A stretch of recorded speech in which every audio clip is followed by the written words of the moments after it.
So this is my bedroom PC. I kind of rebuilt it. Yeah, I guess I would say I rebuilt it about 4 weeks ago. It's a Ryzen 9 5900. I did have a Ryzen 7 5700. Went from a 3080 to a 4060. And I was using the Fractal Node 202 case. And the wife kept on making the comments that it's too big in the bedroom. The size made her uncomfortable. You know, a whole bunch of innuendos like that if you really think about it. But anyways, I decided to do the right thing and just get a smaller case. So I got into AliExpress because I've seen this case pop up a bunch of times on the YouTube and decided to give it a shot. I will say I love this case. It's small. It's like toting around your lunchbox, you know.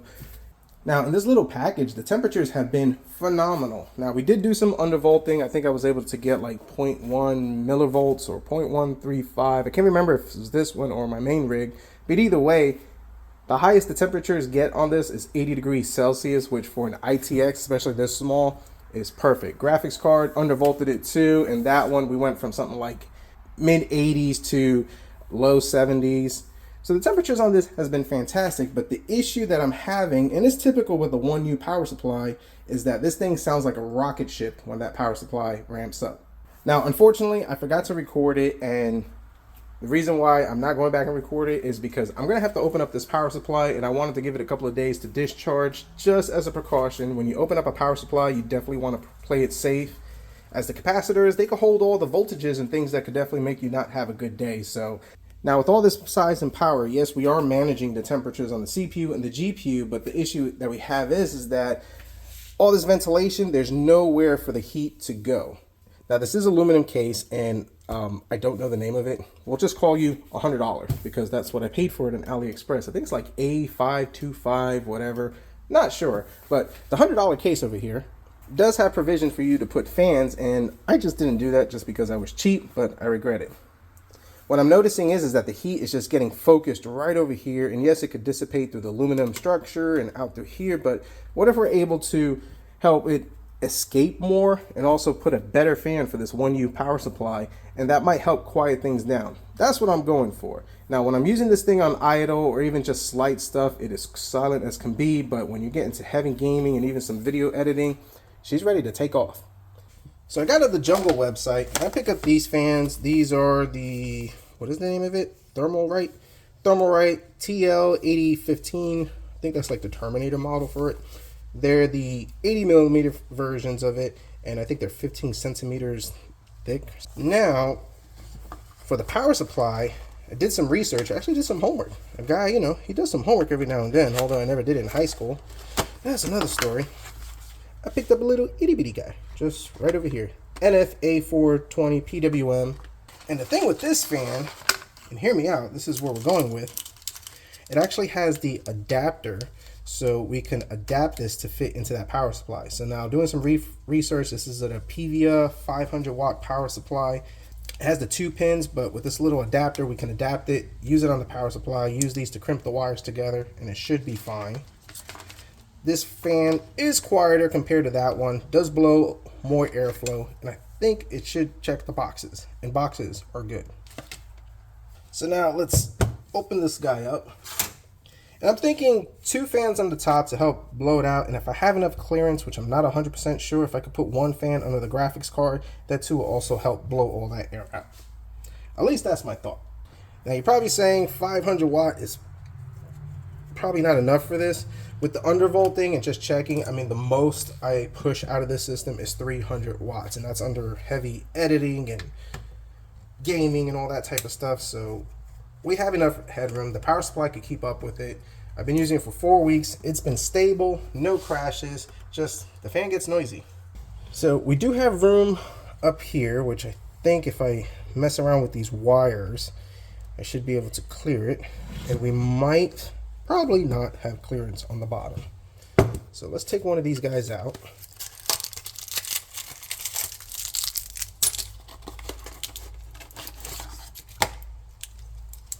Nice little fans.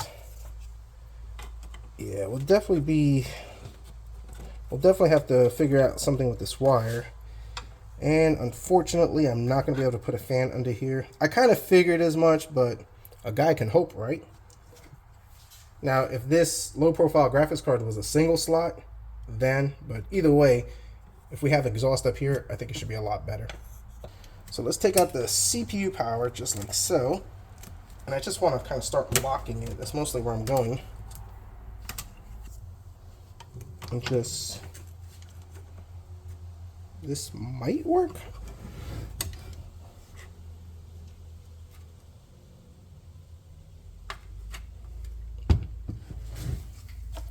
Now I did read where it said 80 millimeters should work, but the issue I'm seeing is, how in the world am I going to mount this? Folks, this might not work. Alright, we'll get to that in just a sec. We'll figure something out, but let's get this power supply out, which I hate taking this thing apart. But that's the trade-off of having a small size computer.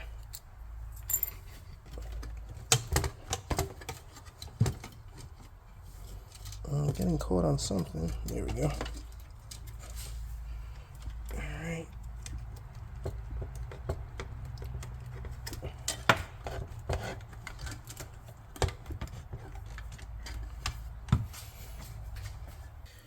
So this computer has been sitting for, I want to say almost a week, a couple of days, probably about 4 or 5 days, maybe a week. So I feel comfortable with the fact that I won't get shocked. Now let's take all this apart.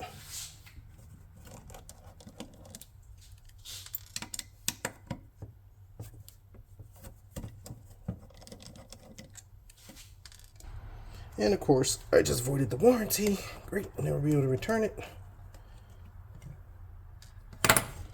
Now this should, there we go. Slide off just like so. And we should have our prize. So now, gotta look and see where this goes. So we got 2 Phillips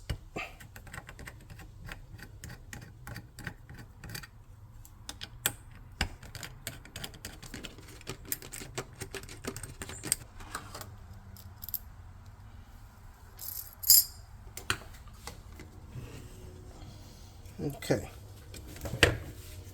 so now, don't know if you can see it, but the connector is tucked down there. So let's loosen this.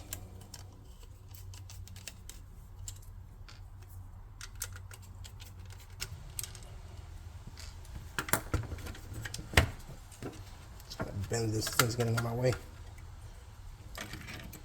And there's our little Mickey Mouse fan. That's removed. We're good to go. Let's open up our adapter. Just like so. Now if we look at comparison, this one's got more blades. Yeah, should be good.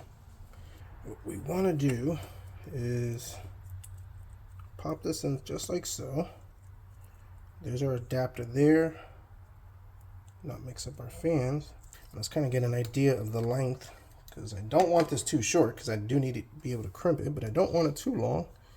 I think either way, we're not gonna, we're just gonna have to deal with what we have. This is gonna go right in just like so. Yeah, I think we'll just have to come around this way. So here goes nothing. Now we're committed. Chop. Not for the faint of heart.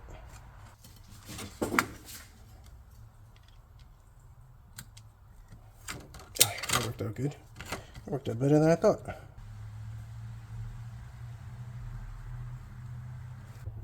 And now from what I gather, all you gotta do is just pop in this like this.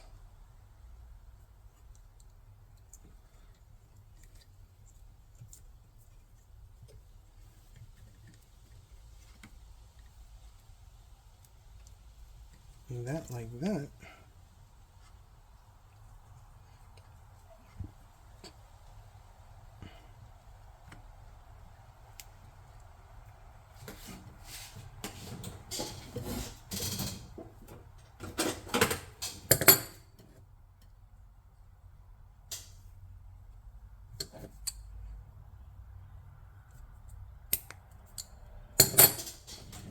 Done. Yes, you can solder this. Yes, you can solder this, and that probably would be ideal, but this will work. And ultimately, if I don't get the improvement that I want, then, well, time to go SFF and get slightly bigger, which I'm trying to avoid because I really like this case.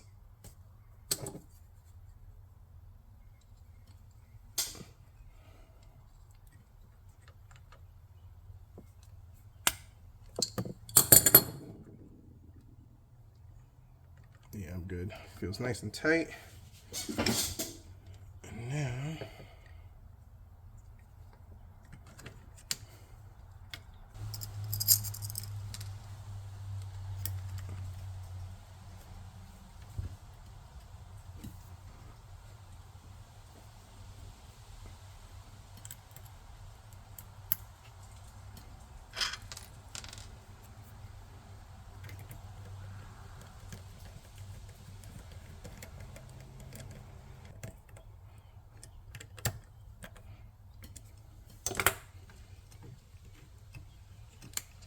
I'm just going to go ahead and use the ones that came with the Noctra fans, because why not?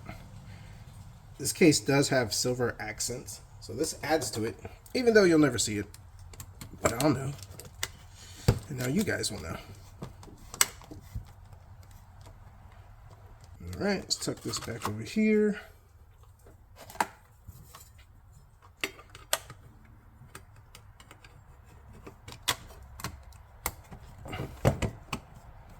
Alright.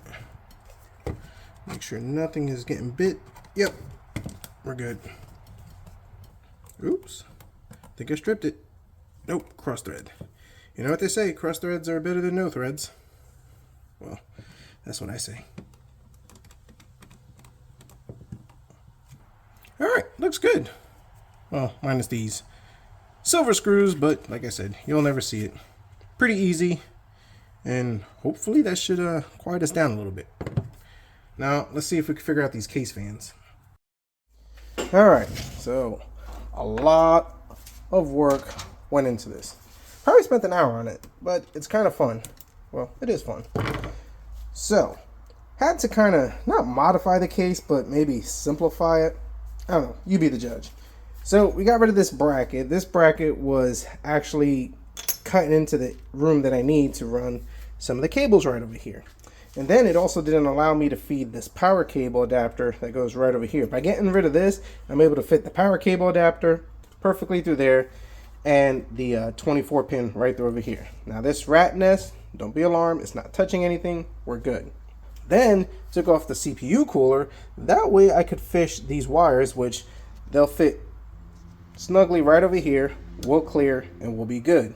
And then I was able to run these wires, which is the 4 pins for the 2 fans, did a splitter on the fan header.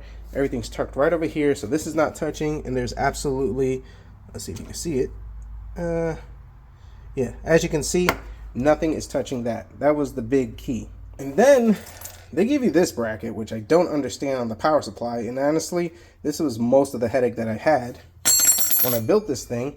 By getting rid of that, I'm actually able to push this up even more. And as you can see, the fan has more room to breathe. So this fan works as an exhaust, takes the hot air, blows everything out. So now I got exhaust from here, exhaust from here. Before, it was being blocked by the wires for the pin connectors for the power and the LED. That was problem number 1. And then number 2, this was actually partially blocking it. So there was a whole bunch of issues, and this is just was me following the instructions for this. But honestly, I feel real confident and good about this. It should be quieter. I'm not expecting 100% better, but at least if I could get 20 to 30%, that would be good. And like I talked about, I just got to go ahead and find the washers. But yeah, we'll be able to have that gap. And I'm going to do the same thing on the bottom. Open it up a little bit on the bottom. I just got to find some screws that will work. I'm sure I have something around here. Not screws, washers that will work. And this thing should breathe a lot better. Nothing's touching. Everything is clear. A lot of work. Was it worth it? We'll find out. So how do we do? We got success. So the GPU and the CPU is undervolted. Also, I have a quieter fan curve because I don't like the noise. If I was to put this to default or even more aggressive, it gets a little, I don't know, not my preference. But if you look at my temperatures, the CPU does not go above 85 degrees Celsius, a little toasty. CPU 76. But that's because I'm running these two programs, Cinebench and Heaven Benchmark, simultaneously, so we are really putting some serious load on this.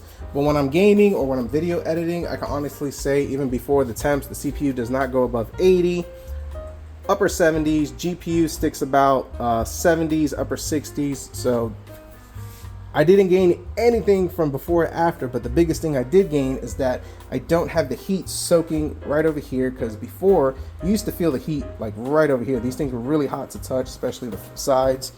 And now with these fans over here, we're taking all this heat, we're exhausting it, it's not sticking on the power supply, and the power supply is not ramping up 100 miles per hour. So that is definitely a win and a huge improvement and worth it.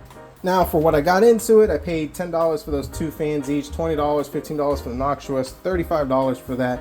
And the reason why I went down that route is I really didn't want to go with an SFS power supply and get a bigger case. This small package works perfect for the area that I have it in. Like I said, traveling is just flipping awesome with it because it fits in my backpack a lot better, along with that 15-inch portable monitor that I have. So this works, and I'm really glad that I get to keep this case because it's light, it's nice, it's convenient, and it works very well. Now the other thing I will say that I believe also helped is kind of modifying the case or just changing things up a little bit.